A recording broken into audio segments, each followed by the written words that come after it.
I definitely think it was targeted retaliation for the whole unionization effort. I had been pretty vocal about my support for the union. I was the main organizer for my store. I kind of knew, it was something that could happen because I'm putting a target on my back, but I would do it over and over again if I could.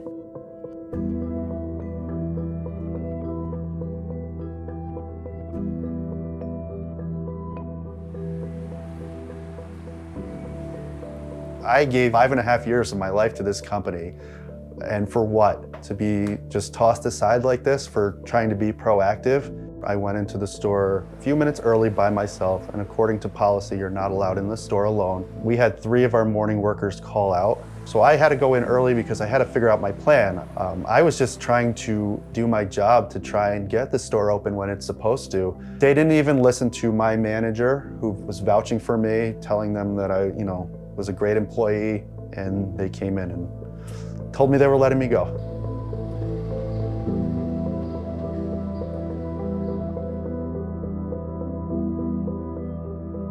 We had gotten into kind of an argument, and it escalated into that individual yelling at me and my barista very loudly, to the point where a full cafe was silent. He was leaving to go outside. And right as he was about to leave, I'm like, hey, again, just a heads up, I have to leave at 7 today. I can't stay over. And he still walked out. And 7 o'clock rolled around. I waited a couple minutes, and I had made sure this barista was set up and made sure he didn't need anything. There wasn't a line, no customers or anything.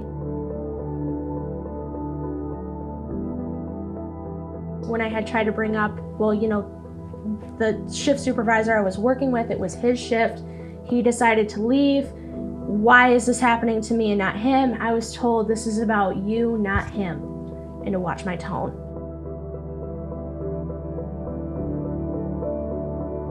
In the termination notice, they accused me of violent and threatening behavior, stating that on or around March 11th, I was witnessed saying that I was going to punch our district manager, Sarah Jenkins, in the face, which is ludicrous because I had not seen her in the store myself in months. It was kind of just out of the blue. I had a clean record. I'd never been written up, so I was a good worker, like I knew my stuff.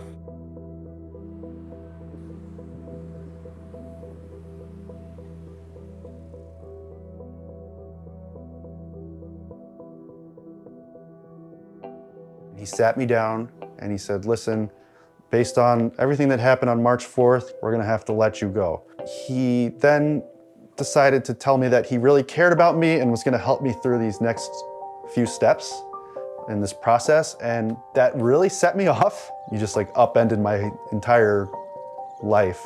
This was my livelihood. This was my assistance with tuition payments. This was my everything. My health care, all of it just gone in one day.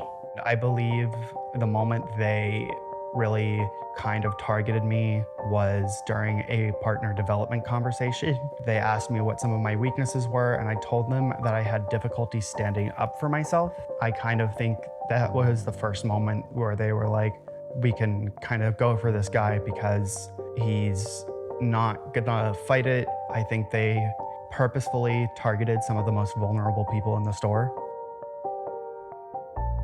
The NLRB has been very helpful.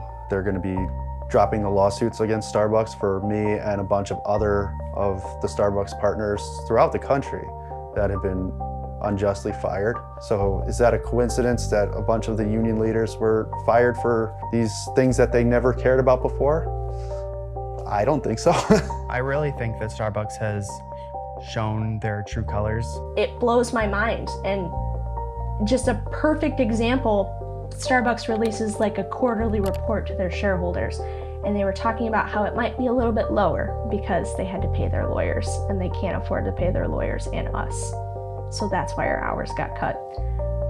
Absolutely ridiculous. Your priority should not be paying multi-million-dollar lawyers to fight your employees versus paying your employees. People like me, model employees who have been unjustly let go, lit the fire for the other partners to say, hey, if these people can get fired for trying to do the right thing, where does that leave us?